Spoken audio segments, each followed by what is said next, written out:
Springtime. The time for organizing, sprucing up the joint. This is the time of year I like to make sure all of my machines are calibrated. My table saw is the most used tool in my shop, so I thought I'd start there. I loosened 3 of the 4 trunnion bolts and made sure the miter gauge slot was parallel to the blade. I used a combination square and checked the same tooth at the front and back of the blade rotation, knocking the table with a mallet if there are any discrepancies. I tightened the trunnion bolts, then checked the fence for parallel. With everything in alignment, I decided my saw deserved a new zero clearance insert. Like a gemstone gifted to your beloved, I grabbed a skinny piece of walnut from my lumber rack and started the milling process of cutting, jointing, planing, then ripping. Now, some will gasp at the use of walnut for a shop project, but I have a ton of walnut I acquired through barter. This was just the right width, I didn't have any suitably sized plywood scraps, and it's my shop and she deserves it. After I had the piece ripped to width, I used the factory insert to trace 2 blanks onto the stock.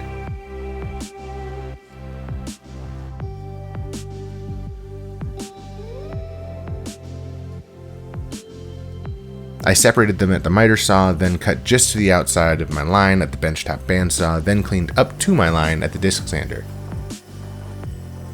If you didn't have a bandsaw or disc sander, you could do this with a jigsaw and belt sander, but a dedicated sander is really nice for things like this.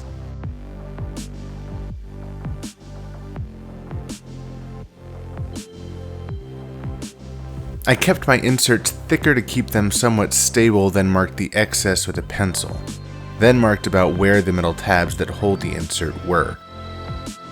Over at the drill press, I used a 1-inch Forstner bit to drill down to my line at my marks, as well as a finger hole for removing the insert.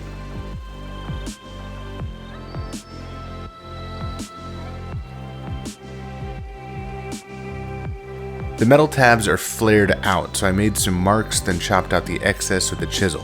You could easily do this whole process with a router or make the insert thinner, but this seemed the quickest to me at the moment. After that, I grabbed some of the shortest screws I had. They were still too long, so I ground them down so they wouldn't protrude through the top.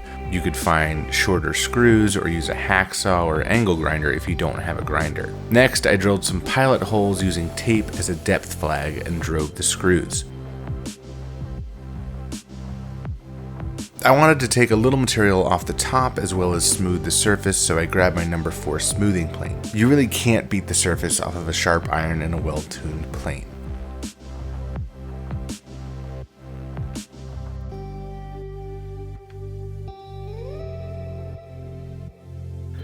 Time for the cut. Now, I should note not all saws allow you to lower the blade enough to make this cut with a full-size blade.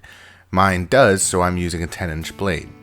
If your saw doesn't allow for this, you can use one of your 8-inch dado blades or a 7¼ inch circular saw blade to start the cut. Just be sure the kerf is the same thickness as the full-size blade you intend to use. I used my fence as a hold down. I turned the saw on and slowly raised the blade. There was a little lift on the insert due to the gap between the fence and the table, which makes the clearance not as exact, so I suggest using a long piece of scrap clamped to the table over the insert. Then I set the fence to the edge of the insert opening and finished the cut on the back side to accept the riving knife. To keep the kerf from flexing, first I tried gluing a piece across the kerf, but that got in the way of the riving knife, so I fit a piece of scrap cherry in the kerf and glued it with CA glue and accelerator. Then I just trimmed the excess and made the final shape with a sharp chisel. As many of you know, I've been working with Grizzly over the last year, but I bought this Grizzly 1023 RLW when I was first setting up this shop, before Grizzly ever knew who I was. I love this saw.